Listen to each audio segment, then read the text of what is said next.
আদায় করি মহান স্রষ্টা আমাদের মহান রব, যেই মহান রব আমাদেরকে সেই ছোট্ট মাসুম শিশু থেকে কাউকে বয়োবৃদ্ধ করেছেন। আমরা কেউ তরুণ হয়েছি, কেউ যুবক হয়েছি, কেউ বা মৃত্যুর একেবারে ধার প্রান্তে এসে পৌঁছে গিয়েছি। তো যে মহান রব্বুল আলামিন আমাদেরকে সৃষ্টি করে এখন পর্যন্ত প্রতিপালন করতেছেন, সেই মহান রবের শুকরিয়া আদায় করে অন্তর থেকে পড়ি আলহামদুলিল্লাহ। বিশ্ব মানবতার মুক্তির দূত নবী মুহাম্মদুর রাসূলুল্লাহ সাল্লাল্লাহু আলাইহি ওয়াসাল্লামের উপর অসংখ্য দুরূদ এবং সালাম। আল্লাহুম্মা সাল্লি আলাইহি আল্লাহুম্মা বারিক আলাইহি। আজকে আমরা অতীব জরুরি গুরুত্বপূর্ণ বিষয় নিয়ে আলোচনা করব, যেই বিষয়টার উপরে পশ্চিমা বিশ্বের মানুষগুলি, ইহুদি খ্রিস্টান শয়তান একেবারে এই বিষয়ে খুবই বড় সড় আন্দোলনে নেমেছে, কি করে তারা তাদের কাজ সফল করা যায়। তো আমরা মুসলমানরা তার বিপরীতে সেই এক আল্লাহর উপর আস্থা বিশ্বাস রেখে আমরাও তাদের সাথে যুদ্ধ ঘোষণা করি। সেটা তরবারির যুদ্ধ নয়, এটা গুলি বা বন্দুকের যুদ্ধ নয়। পশ্চিমা বিশ্ব চিন্তা করলো মুসলমানদেরকে তরবারে দিয়ে হারানো সম্ভব নয়। তরবারে দিয়ে হারানো সম্ভব না। বোমা মেরে মুসলমানদের উপরে বোমা বর্ষণ করে তাদের উপরে গুলি ফুটিয়ে মুসলমানদেরকে ধ্বংস করা সম্ভব। তাহলে ধ্বংস করার জন্য কয়েকটা কৌশল তারা অবলম্বন করেছেন। যে কয়েকটা কৌশল অবলম্বন করেছেন তার মধ্যে একটা কৌশল হচ্ছে নারী। নারীদেরকে কি করে ঘর থেকে বের করা যায়, মুসলিম নারীদেরকে যেইভাবে হোক ঘর থেকে বের করে আনো। দুই, মুসলিম পরিবারগুলিকে ধ্বংস করে দাও। মুসলিম পরিবারগুলির ভিতরে পরক্রিয়া, স্বামীরও গার্লফ্রেন্ড থাকবে, স্ত্রীরও বয়ফ্রেন্ড থাকবে, এই ব্যবস্থা করে দাও। তৃতীয় পদক্ষেপ নিয়েছে, আমরা তো এদের কাছে সংখ্যায় মার খেয়ে যাচ্ছি, অতএব তাদেরকে জন্ম নিয়ন্ত্রণের পদ্ধতি শিখাই দাও। তাদের মাথার ভিতরে এই ফুক ঢুকাই দাও যে বাচ্চা কাচ্চা বেশি হইলে অভাব অভাব আর অভাব, খাইতে পারবা না, কি যে কষ্ট পাইবা, এটা মুসলমানদের মাথার ভিতরে ঢুকাই দাও। আজকে আমরা এই বিষয়টার উপর আলোচনা করব যে সন্তান আল্লাহ তাআলার দেওয়া অনেক অনেক অনেক বড় নিয়ামত। সন্তান আল্লাহ তাআলার অনেক বড় নিয়ামত। কেউ বলি আরে এত তাড়াতাড়ি সন্তান নেওয়ার কি দরকার, কেউ বলে সন্তান নেও না কেন, বাচ্চা কাচ্চা হয় না কেন, নানান প্রশ্ন, ঠিক না? আজকে আমরা সেই সন্তান যে আল্লাহ তাআলার কত বড় নিয়ামত, সন্তান যে আল্লাহ তাআলার দেওয়া তার বান্দার জন্য সবচেয়ে দামি সম্পদ, এই বিষয়ে আলোচনা করব আমরা আজকে সরাসরি কোরআনুল কারীম থেকে। আমি শুরুতেই কোরআনুল কারীমের একখানা আয়াত তেলাওয়াত করেছিলাম, সূরা কাহাফের 46 নম্বর আয়াত। আল্লাহ তাআলা ইরশাদ করেন, ও আমার বান্দারা শোনো, আল মালু ওয়াল বানুন জিনাতুল হায়াতিদ দুনিয়া। ও আমার বান্দারা শোনো, আল মালু ধন সম্পদ টাকা পয়সা, ওয়াল বানুনি সন্তান সন্ততি, বুঝেন তো আপনারা? সন্তান সন্ততি চিনেন তো? ছেলে মেয়ে। সন্তান সন্ততি ধন সম্পদ হচ্ছে পার্থিব জীবনের সৌন্দর্য এবং সুখের বাহনের উপাদান। টাকা পয়সা ধন দৌলত এবং সন্তান সন্ততি হচ্ছে তোমাদের দুনিয়ার সৌন্দর্য, দুনিয়ার সুখ স্বাচ্ছন্দ্যের বাহন। এটা আল্লাহ বলতেছেন। আল্লাহর পক্ষ থেকে সন্তান অনেক বড় নিয়ামত। এত বড় নিয়ামত, কেউ ইচ্ছা করলেই দুনিয়াতে কোনো সন্তান আনতে পারবে না, পারবে? আল্লাহ যদি কাউকে, এমনও তো নারী পুরুষ আছে না, বিয়ে হয়েছে 10 বছর বাচ্চা হচ্ছে না, কত ডাক্তার কত কবিরাজ যেই যেমনে বলছে এমনেই করছে। কেউ যদি বলে পায়খানা খাও বাচ্চা হবে, পায়খানাও খাইছে না। ঔষধ দেশ বিদেশ কোথাও বাকি রাখে নাই, যেই পর্যন্ত না আল্লাহ না দিবে জোর করে কি সন্তান আনা যাবে? আর কিছু বর্বরা অসভ্য মূর্খ আছে, না বাচ্চা কাচ্চা নিব না, লাগবে না, একটা দুটা নিয়ে স্টপ করে দাও। এখন কোন পিতামাতা যদি একেবারে নিঃস্ব হয়, গরিব ছিলেন তো, গরিব মানে যেটা ভিক্ষা করে খায়, কি করে খায়? ভিক্ষা করে খায় না? ফকির আছেন আপনাদের এলাকায়, ফকির, এই ফকিরটাকেও যদি বিবাহ করান, সে কি সন্তান চাইবে? পিতামাতা নিঃস্ব হওয়ার, নারী পুরুষ স্বামী স্ত্রী নিঃস্ব হলেও সকল পিতামাতারই সন্তানের আকাঙ্ক্ষা থাকে, এবং কি পারিবারিক জীবনের বৃহত্তম লক্ষ্য হচ্ছে সন্তান। পারিবারিক জীবনের বৃহত্তম লক্ষ্য হচ্ছে কি? সন্তান। কেননা আপনার পরিবারটা আপনি কেন গঠন করেছেন? পরিবারটা কেন গঠন করেছেন? পরিবার গঠন করার একটা উদ্দেশ্য আছে, ঠিক না? আমি জমিনে চাষাবাদ করতেছি কেন? এখান থেকে ফসল আসবে। আপনারা কিছুদিন আগে রোয়া রইছেন না, ধান লাগাইছেন না, ধান গাছ, আপনাদের আশাটা কি? এখান থেকে ধান আসবে, কি আসবে? এখন এইরকম কোন লোক কি আছে যে ধান গাছ রইছি আমি ধানের আশা করি না? এরকম কেউ আছেন এখানে? কেউ আছেন? যদি কেউ এমনটা আশা করে, তাহলে আমরা তারা কি বলবো? বোকা বলবো। কি বলবো? এটাও বাদ দিলাম। কেউ আগে এক সময় 1 ডিসিম জমিতে, 1 শতক জমিতে আপনারা মুরব্বীরা দেখছেন 5 কেজি 10 কেজি ধান পাওয়াটা খুব কষ্ট ছিল। এখন 1 ডিসিম জমিতে 1 মনেরও বেশি হয় না? এখন কোন আপনাদের এখানে কি এমন কেউ আছেন যে চায় যে আমার প্রতি শতক জমিতে মাত্র 2 কেজি করে ধান হোক? এরকম কেউ চান? কি চান? যদি এখন সরকার বলে যে এমন একটা ধানের উদ্ভব হয়েছে যেটা প্রতি শতকে 3 মণ করে আসবো, আমরা ওইটাই লাগানোর চেষ্টা করব। কেন? ফসল বেশি দরকার। তাহলে সন্তান, পরিবার হচ্ছে সন্তান উৎপাদনের শস্য ক্ষেত্র। পরিবার হচ্ছে সন্তান উৎপাদনের শস্য ক্ষেত্র। এখন পরিবার গঠন করেছেন, সন্তান লাগবে না, বা দুইটা একটা নিয়ে সন্তান বন্ধ করে দেখলাম, আর বাচ্চা কাচ্চা লাগবে না, আর নেওয়ার দরকার নাই। এখন ওই যে কৃষক ধান ফসল কম আশা করবে, তাকে যেমন আমরা মূর্খ মনে করি, তেমনি যেই লোকটা মনে করে একটা দুইটা বাচ্চা নিয়ে যথেষ্ট, আর লাগবে না, তারাও হচ্ছে তেমনই মূর্খ। তারাও হচ্ছে কি? তেমনই মূর্খ। সন্তানহীন পরিবার হচ্ছে মৌমাছিহীন ফুল বাগান। মৌমাছিহীন ফুল বাগান বোঝেন তো? যেই ফুল বাগানের কোনো ভবিষ্যৎ নাই, যেখান থেকে কোনো ফল, যেই ফুল বাগানে মৌমাছি প্রবেশ করে না, সেই ফুল বাগানে কখনো ফল হতে পারে না। এখন সন্তানহীন পরিবারটা হচ্ছে মৌমাছিহীন ফুল বাগান, যার কোনো ভবিষ্যৎ নাই। কারণ আপনি পরিবার গঠন করেছেন আপনার স্বামী স্ত্রী নিয়ে, সন্তান হইলে না আপনার পরিবারটা দীর্ঘস্থায়ী হবে, ঠিক না? আপনার পর আপনার সন্তান, আপনার পরিবার, আপনার একটা পরিবার থেকে 3টা ছেলে হলে 3টা পরিবার, 3টা মেয়ে হলে 3টা পরিবার বৃদ্ধি পেল না? আপনি পরিবারের একটা বৃহত্তম বংশধারা, সৎ প্রজন্ম রেখে গেলেন। এখন যদি সন্তান না নেন, তাহলে আপনার পরিবারের শেষ ফলাফলটা কি হবে? আপনার স্বামী স্ত্রীর মৃত্যু পরে এই পরিবার কি হয়ে যাবে? কথা বলেন না কেন? বোঝেন না আপনারা? এই পরিবার ধ্বংস হয়ে যাবে, এই পরিবারের ভবিষ্যৎ নাই।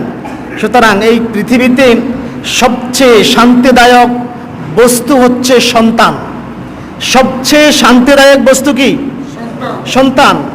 সন্তান মানুষকে যতটা আনন্দ দিতে পারে, খুশি করতে পারে, আপনাকে 1000 কোটি টাকা এত সুখ দিতে পারবে না। পারবে আপনাকে? মানুষ সব ফিতনা ভুলে যায়। আপনার কখনো আপনি 1 কোটি টাকা মাইর খেয়েছেন, এটা একসময় ভুলে যাবেন। আপনার একটা সন্তান মৃত্যুবরণ করেছে, মৃত্যুর আগ পর্যন্ত ওই সন্তানের কথা ভুলা সম্ভব নয়। মানুষ টাকার ফিতনা ভুলে যায়, তবে সন্তানের ফেতনা কখনোই ভুলতে পারে না। মানুষ এই যে আমাদের দেশের প্রবাসীরা বিদেশে কেন পড়ে আছে, কেন জায়গা জমিন কিনতেছে, কেন এত বাড়ি করতেছে? সন্তানের ভবিষ্যতের জন্য হয়তো নাকি? তাহলে তার টাকার ফেতনা চাইতেও সন্তানের ফেতনাটা বড়। সুতরাং সন্তান আপনাকে যেই পরিমাণ শান্তি দিবে, সন্তান আপনাকে যেই পরিমাণ শান্তি দিবে, কোটি টাকা আপনাকে এই পরিমাণ শান্তি দিতে পারবে না। এই জন্যই আল্লাহ তাআলা বলেছেন, ও আমার বান্দারা, তোমরা আমার কাছে সন্তান চাও। কার কাছে চাও? সন্তান কার কাছে চাইবো? মাজারে? মাজারে কথা বললেন তো? বাবার কাছে? কার কাছে চাইবেন সন্তান? সন্তান দেওয়ার মালিক কে? অন্য কেউ দিতে পারবে? তার ক্ষমতা আছে? পারলে দেখান না, সন্তান কে দিবে? তো আল্লাহ বলতেছে, বান্দা তুমি আমার কাছে সন্তান চাও। কোরআনুল কারীম দেখেন, সূরা ফুরকান আয়াত নাম্বার ৭৪, আল্লাহ তাআলা শিক্ষা দিচ্ছেন, রব্বানা হাব লানা মিন আজওয়াজিনা ওয়া যুররিয়াতিনা কুররাতা আয়ুনিন ওয়াজআলনা লিল মুত্তাকিনা ইমামা।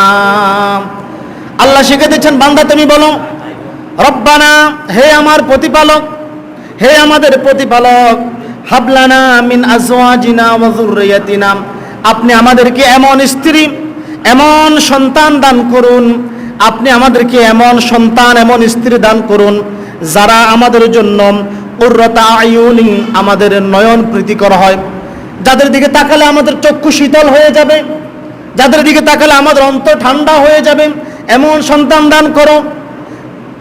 সারাদিন পিতা মাঠে ঘাটে অনেক পরিশ্রম করে আসে, বাড়িতে এসে তখন দেখে তার ছোট্ট সেই সোনামণিটা হাসি দিয়ে আব্বু বলে ডাক দেয়। সারাদিনের কষ্টটা বলতে গিয়ে 1 মিনিট সময় লাগে, 1 মিনিট সময় লাগে।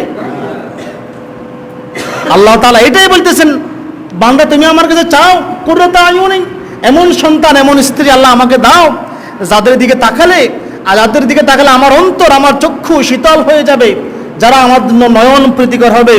আর তুমি বলো, ওয়াজআলনা লিল মুত্তাকিনা ইমামা, হে আমার প্রতিপালক, আপনি আমাদেরকে মুত্তাকিদের নেতা বানিয়ে দিন। আল্লাহু আকবার, কত সুন্দর দোয়া শিখিয়ে দিয়েছেন আল্লাহ।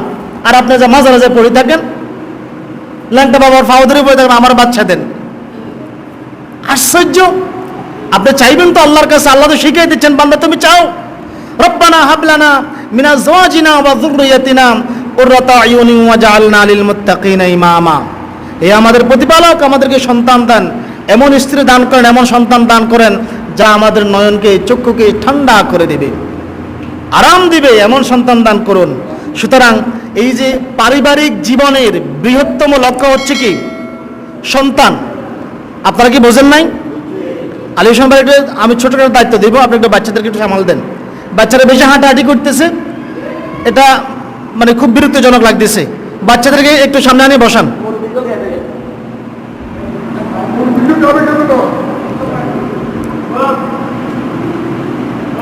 তাহলে আমরা যেই কথা বলতেছিলাম, পারিবারিক জীবনের বৃহত্তম লক্ষ্য হচ্ছে কি? সন্তান। না তো আপনি পরিবারটা গঠন করেছেন কেন? আপনি পরিবারটা গঠন করেছেন কেন? সন্তানের জন্য না। আল্লাহ প্রথমে মানুষ সৃষ্টি করেছেন। কাকে সৃষ্টি করেন জানেন তো? প্রথম মানবকে। আপনারা জানেন না? এই যুবকরা মনে হয় জানে না, এরা চুপ করে বসে রয়েছে। প্রথম মানবকে আদম আলাইহিস সালাম। তো আদম আলাইহিস সালামকে আল্লাহ তাআলা সৃষ্টি করেছেন, আদম থেকে তার স্ত্রী হাওয়াকে সৃষ্টি করেছেন, তাদেরকে পরিবারবদ্ধ করেছেন। এখন পরিবারবদ্ধের মাধ্যমে তাদের পরিবারের উদ্দেশ্য করে দিয়েছেন কি? তোমরা সন্তান জন্ম দাও। কি যাও? আল্লাহ কি ইচ্ছা করলে আসমান থেকে একসাথে প্রতি 100 বছরের জন্য 500 কোটি মানুষ করে পাঠিয়ে দিতে পারতেন না? যে এই 500 কোটি মানুষ এই 100 বছর জমিনে থাকবে, 100 বছর পরে এরা মারা যাবে, আবার 500 কোটি পাঠাইমো। আল্লাহ ইচ্ছা করলে পারতেন না এমন? তাহলে আল্লাহ কি করেছেন? পরিবারের মাধ্যমে সন্তান উৎপাদন করেছেন। পরিবারের বৃহত্তম লক্ষ্য আল্লাহ তা বলে দিচ্ছেন কি হবে। কোরআনুল কারীম দেখেন, সূরা নিসার 1 নম্বর আয়াত। আজকে বাড়িতে গিয়ে দেখবেন, আজকে বাড়িতে গিয়ে দেখবেন কোন সূরা? সূরা নিসা। কোন সূরা? সূরা নিসা। আল্লাহ তাআলা ইরশাদ করেন, ইয়া আইয়ুহান নাসু তাকু রাব্বাকুমুল্লাযী খলাকাকুম মিন নাফসিন ওয়াহিদা।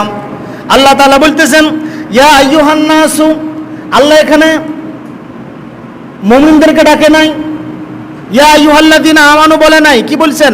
ইয়া আইয়ুহান নাসু তাকু, হে মানব জাতি, হে মানুষ সম্প্রদায় শোনো, ইত্তাকু, তোমরা আল্লাহকে ভয় করো। কাকে ভয় করো? আল্লাহকে ভয় করো। কেননা তোমাদের প্রতিপালক সে আল্লাহকে ভয় করো, কেননা রাব্বাকুমুল্লাযী খলাকাকুম মিন নাফসিন ওয়াহিদা, যিনি তোমাদেরকে সৃষ্টি করেছেন একজন থেকে। কয়জন থেকে? কয়জন থেকে সৃষ্টি করছেন? বোঝেন নাই মনে আপনারা? ওই একজন ব্যক্তিরা কে ছিলেন? ওই একজন ব্যক্তিরা কে ছিলেন? আদম আলাইহিস সালাম।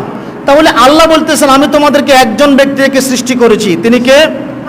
এখন আল্লাহ যদি বলতেন ইয়া আইয়ুহাল্লাযীনা আমানুত্তাকুল্লাহ আমানুত্তাকু রাব্বাকুমুল্লাযী খলাকাকুম, হে ঈমানদারগণ তোমরা আল্লাহকে ভয় করো, কেননা আমি তোমাদেরকে একজন ব্যক্তি থেকে সৃষ্টি করেছি। আল্লাহ যদি এই কথা বলতেন তো ইউরোপের খ্রিস্টানরা সুযোগ নিত যে আল্লাহ বলছে শুধু মুমিনরা আদমের সন্তান আর বাকিরা হচ্ছে বানরের সন্তান। ডারউইনের মতবাদ, মানুষ বানর থেকে আসছে, অথচ আল্লাহ এটা বলে নাই। আল্লাহ বলছে ইয়া আইয়ুহান নাসু তাকু, কারণ আল্লাহ তো জানে ডারউইনের মতো একটা অসভ্যর পৃথিবীতে জন্ম হবে, সে একটা উল্টা পাল্টা মতবাদ দিবে। আল্লাহ জানে কি জানে না? আল্লাহ কি জানে না? এই জন্য বলছে ইয়া আইয়ুহান নাসু তাকু রাব্বাকুমুল্লাযী খলাকাকুম, হে আমার বান্দারা, হে আমার মানুষ জাতি তোমরা শোনো, তোমরা আল্লাহ তাআলাকে ভয় করো, যিনি তোমাদেরকে এক ব্যক্তি থেকে সৃষ্টি করেছেন। তারপরে বলতেছেন ওয়া খালাকা মিনহা যাওজাহা, এবং তার থেকে তার স্ত্রীকে সৃষ্টি করেছেন। সুবহানাল্লাহ বলবেন না? তার স্ত্রীটাকে হাওয়া আলাইহিস সালাম, আমাদের মা, আমাদের মানব জাতির পিতাকে। আপনারা মনে হয় সংশয় আছে কারো মনে হয় এখানে কেউ কি বানরের সন্তান আছেন? সবাই আমরা আদমের সন্তান না? তো কথা বলতে কি অসুবিধা আছে? আমাদের মানব জাতির পিতাকে, মাতাকে হাওয়া আলাইহিস সালাম। তাহলে আল্লাহ বলতেছেন আমি প্রথমে আদম সৃষ্টি করেছি, তারপরে সে আদম থেকে তার স্ত্রীকে সৃষ্টি করেছি। এখন তার মানে সৃষ্টি করেই আল্লাহ এখানে স্ত্রী বলে দিয়েছেন, এই কথা বলেন নাই যে আলাদা নারী বানাই দিচ্ছি, এই কথা বলেন নাই। কি বলেছেন? আমি আদমের স্ত্রী বানিয়ে দিয়েছি, অর্থাৎ তাদেরকে পরিবারবদ্ধ করে দিয়েছি। কি করে দিয়েছি? পরিবারবদ্ধ করে দিয়েছি।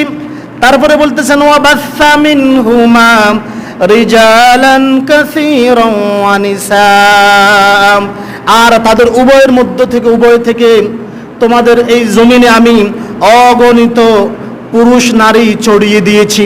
সে দুইজন থেকে আমি কোটি কোটি, আজকে পৃথিবীতে 800 কোটি মানুষ, সে 800 কোটি মানুষের পিতা মাতাকে কে?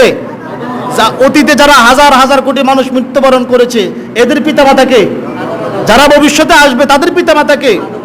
আল্লাহ এই কথাই বলতেছেন যে আমি পরিবারের মাধ্যমে আদম এবং হাওয়া আলাইহিস সালামকে সৃষ্টি করে দিয়েছি। আর পরিবারের, এই আদম হাওয়ার পরিবারের উদ্দেশ্য ছিল সন্তান।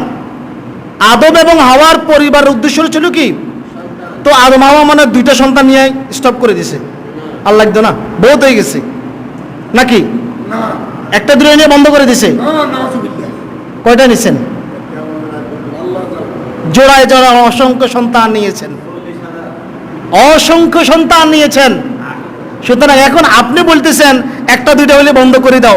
এখন আপনার পিতা আদম আলাইহিস সালাম যদি মাত্র দুইটা সন্তান নিয়ে স্টপ করে দিতেন তা আপনি দুনিয়াতে আসতেন? আপনার পিতা আদমের কথাই বাদ দেন, আপনারা 5 ভাই, আপনি 4 নম্বর ছেলে আন্দোলন করতেছেন জন্ম নিয়ন্ত্রণ করো। এখন আপনার আব্বা যদি দুইটা নিয়ে বন্ধ করে দিত আপনি আসতেন দুনিয়াতে? লম্পটের মতো কথা বলে, বড় বড় কনকার। আশ্চর্য হই, আল্লাহ তাআলা পরিবারের লক্ষ্য উদ্দেশ্য কি করে দিয়েছেন? সন্তান। পরিবারের লক্ষ্য উদ্দেশ্য কি? কারণ ওই যে আল্লাহ ইচ্ছা করলে আসমান থেকে জমিনে একসাথে 500 কোটি মানুষ পাঠাতে পারতেন, তো এটা করেন নাই। আল্লাহ কি করছেন? পরিবারের মাধ্যমে সন্তান উৎপাদনের ব্যবস্থা করে দিয়েছেন। কিসের মাধ্যমে? তাহলে পরিবারের লক্ষ্যটা কি? সন্তান। পরিবারের লক্ষ্যটা কি? আরে আপনি বলতেছেন আমি বিবাহ করেছি, আমার স্ত্রী আমার সেবা করবে, আমার যত্ন করবে, বাড়ির কাজ করবে, এটাই তো ঠিক না? যারা বলে বাচ্চা লাগবে না এর জন্য বিয়ে করেছি, তাহলে আপনার যদি পরিবারের উদ্দেশ্য যদি সন্তান না হয় তাহলে বাকি কাজগুলি পরিবার ছাড়াও করা যায় না? আপনার রান্না বান্নার প্রয়োজন, কাজের মেয়ে রেখে দিলেই চলে, ঠিক না? বাড়িতে কাজ কামের দরকার, চলে। আপনার জৈবিক চাহিদা প্রয়োজন, পতিতালয় আছে, সেখানে যান। আপনি বিবাহ করেছেন কেন? পরিবারের উদ্দেশ্য কি? সন্তান। পরিবারের উদ্দেশ্যটা কি? সন্তান। আমরা আমাদের মনে কখনো প্রশ্ন থাকে না, আল্লাহ কেন আমাদেরকে পরিবারবদ্ধ করেছেন? আল্লাহ কেন আমাদেরকে পরিবারবদ্ধ করেছেন? আল্লাহ কেন মানুষ থেকে মানুষ উৎপাদনের ব্যবস্থা করেছেন? আল্লাহ কেন পরিবারের মাধ্যমে সন্তান পিতা পুত্রের সম্পর্ক করেছেন, পিতা মাতার সম্পর্ক করেছেন, ছেলে সন্তান পিতা মাতার সম্পর্কটা কেন করেছেন? আল্লাহ যদি একসাথে আসমান থেকে 500 কোটি মানুষ এই 100 বছরের জন্য ফাটাই দিত, আর একজনের বলতো তুমি নবী, এখন বাকিরাকে মানতো, ওটা হাডন দিয়ে যেতে হয়েছে, আমরা তো আসমান তুলে আছেন, আমরা তো আসমান তুলে আছি, নবী আমি আর একজন নবী গিরে দিয়ে তো আইছি, ঠিক না? কেউ সর্দারি করলে হিমে সর্দারি দেখাইতে আইসি, হিমে স্যারমনি দেখাইতে আসছি, আমরা তো আসমান তুলে আছেন, আমিও তো আসমান তুলে আইসি, তা আমি আমরা কিল্লা মানুষ, ঠিক না? আল্লাহ পিতা পুত্রের, পিতা মাতার, ছেলে সন্তানের সম্পর্কটা এই জন্যই করেছেন যাতে করে মানুষের ভিতরে প্রেম প্রীতি, মায়া মহব্বত, ভালোবাসা, আনুগত্য থাকে, একজন অপরজনকে মান্য করে। এই জন্য আল্লাহ ইচ্ছে করলে ফেরেশতাদের মতো একসাথে 500 কোটি মানুষ পাঠাতে পারতেন না? এটা কি আল্লাহর ক্ষমতার সামান্য বাইরে ছিল নাকি? এটা কি আল্লাহর ক্ষমতার বাইরে ছিল? আল্লাহ পারতেন। আল্লাহকে একসাথে অসংখ্য ফেরেশতা সৃষ্টি করেন নাই? ফেরেশতাদের কি পিতা মাতা আছে? ফেরেশতাদের পরিবার আছে? তাহলে মানুষের পরিবার করেছেন কেন? তোমার পরিবার থেকে সন্তান উৎপাদন হবে, পরিবার থেকে কি হবে? তাই পরিবার আছে তো এখন ইহুদি খ্রিস্টানদের চালাকি কি? মুসলমানদের পরিবার ধ্বংস করো। কেন? পরিবার নাই তো ইসলাম নাই, পরিবার আছে তো ইসলাম আছে। কেননা যেই ছেলেটা পরিবারের বাহিরে, তাকে মানুষ করা সম্ভব হয় না, তাকে মানুষ করা তো পরিবার থেকে বের করে দাও। মানুষ যখন পরিবার থেকে বের হয়ে যাবে, কেউ কারো প্রতি আনুগত্য করবে না, কেউ কাউকে মান্য করবে না, সামাজিক বিশৃঙ্খলা লেগেই থাকবে, জিনা ব্যভিচার ছড়িয়ে পড়বে, কে কার বিচার করবে? এটা হচ্ছে ইহুদি খ্রিস্টানদের চালাকি। দেখেন আল্লাহ নবীও পরিবারের লক্ষ্য উদ্দেশ্য স্থির করে দিচ্ছেন। আল্লাহ তাআলা ইরশাদ, আল্লাহ নবী সাল্লাল্লাহু আলাইহি ওয়াসাল্লামের হাদিস থেকে জানা যায়, হযরত আয়েশা সিদ্দিকা রাদিয়াল্লাহু তাআলা আনহা বলেন, قال رسول الله صلى الله عليه وسلم, আল্লাহর নবী সাল্লাল্লাহু আলাইহি ওয়াসাল্লাম ইরশাদ করেছেন, আন-নিকাহু মিন সুন্নতি, বিবাহ আমার সুন্নাত। কে বলেছেন এই কথা? বিবাহ আল্লাহর নবী বলেছেন বিবাহ আমার সুন্নাত। তারপরে বলতেছেন, ফাবাল্লাম ইয়ামাল বিসুন্নতি, যেই ব্যক্তি আমার সুন্নাহ মোতাবেক আমল করলো না, যেই ব্যক্তি আমার সুন্নাহ মোতাবেক বিবাহ করলো না, পারিবারিক বন্ধনে আবদ্ধ হলো না, বলতেছেন ফালাইসা মিন্নি, সে আমার উম্মত নয়। নাউজুবিল্লাহ বলবেন না? বলতেছেন সে আমার উম্মত নয়। আল্লাহ নবী অস্বীকার করেছেন সে আমার উম্মত নয়। তারপরে বলতেছেন তাজাওয়াজু, তোমরা স্ত্রী গ্রহণ করো, বিবাহ করো।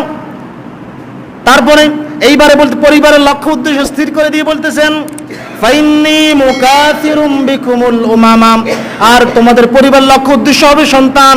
তোমরা আমার উম্মতের সংখ্যা বৃদ্ধি করো, কেননা কিয়ামতের দিন আমি আমার উম্মতের সংখ্যা নিয়ে গর্ব করব। সুবহানাল্লাহ বলবেন? সেদিন আল্লাহ নবী বলে ডাকবেন, ও আমার ভাই মুসা, দেখো দেখো আমার উম্মতের সংখ্যা বেশি। আদম আলাইহিস সালামকে ডেকে বলবেন, ও আমার পিতা, দেখেন আমার উম্মতের সংখ্যা বেশি। ইব্রাহিম আলাইহিস সালামকে ডেকে বলবেন, ও আমার পিতা, দেখেন আমার উম্মতের সংখ্যা বেশি। তাহলে আপনি আল্লাহ নবীর উম্মতের সংখ্যা বৃদ্ধি করার জন্য বিবাহ করেছেন, তাহলে আল্লাহ নবীর সুপারিশ তো আশা করা যায়, যায় না? এখন আপনি বলতেছেন না বাচ্চা কাচ্চা লাগবে না। একটা বর্বর মূর্খ মানুষের কথা হতে পারে। রাসূল সাল্লাল্লাহু আলাইহি সাল্লাম পরিবারের গুরুত্ব দিয়েছেন, পারিবারিক পারিবারিক লক্ষ্য হচ্ছে সন্তান, সেটাও নির্ধারণ করে দিয়েছেন। এখন আপনি বলতেছেন সন্তান লাগবে না, আপনি বলতেছেন কি?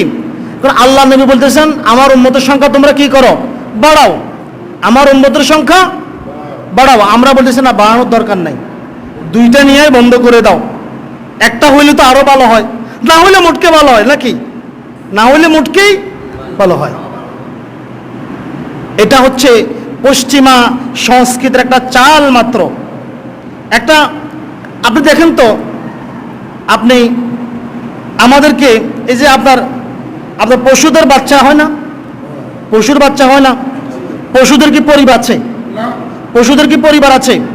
এখন তাদের চিন্তা হচ্ছে পশ্চিমা বিশ্বের যে পরিবারগুলিকে আলাদা করে দাও, পরিবার লাগবে না, এমনিতে বাচ্চা কাচ্চা জন্মানো। তো তো পরিবার ছাড়া যদি বাচ্চা হয় সে বাচ্চা কি? জারজ। সে বাচ্চা কি?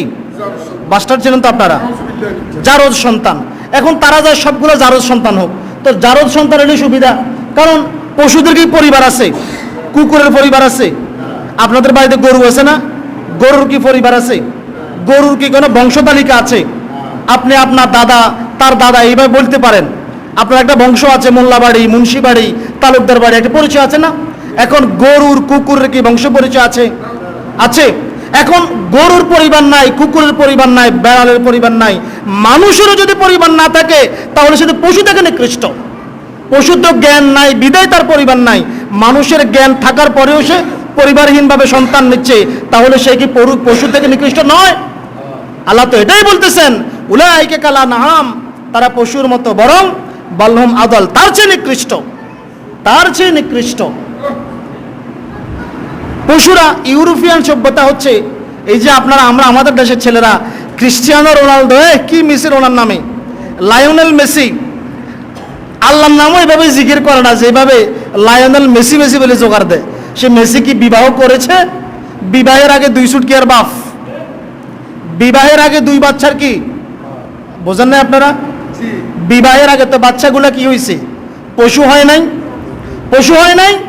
কথা বলেন না কেন? আরে পশুরাও তখনই নরমেদে মিলিত হয় যখন বাচ্চার প্রয়োজন হয়। যখন কিসের প্রয়োজন হয়? আমরা গ্রামে বলি গরুটা ডাক দিছে মানে তার বাচ্চা হওয়ার সময় হয়েছে, তাকে বাচ্চা নেওয়ার জন্য প্রসেসিং করে, ঠিক না?